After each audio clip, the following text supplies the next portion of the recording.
మా ఇంటికి వచ్చారు సార్, సంబంధం అని చూసుకున్నాడు. వాళ్ళ అక్క, వాళ్ళ అమ్మ, వాళ్ళ నాన్న, వాళ్ళ అన్న, ఇంకా వాళ్ళ కాలనీ అతను వచ్చారు. 5గురు వచ్చారు. వచ్చి చూసుకున్నారు, వెళ్ళిపోయారు. వాళ్ళ అక్క నా నంబర్ అబ్బాయికి ఇచ్చింది, అబ్బాయి నంబర్ నాకు ఇచ్చింది. ఇద్దరికి నంబర్ షేర్ చేసింది. తర్వాత మాట్లాడుకున్నాం చాలా డేస్, ఒక 5-6 మంత్స్ మాట్లాడుకున్నాం.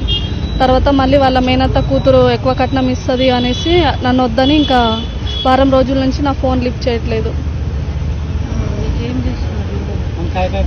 నన్ను శారీరకంగా చాలా ఇబ్బంది పెట్టిండు. నన్ను నమ్మించి మోసం చేసిండు సార్.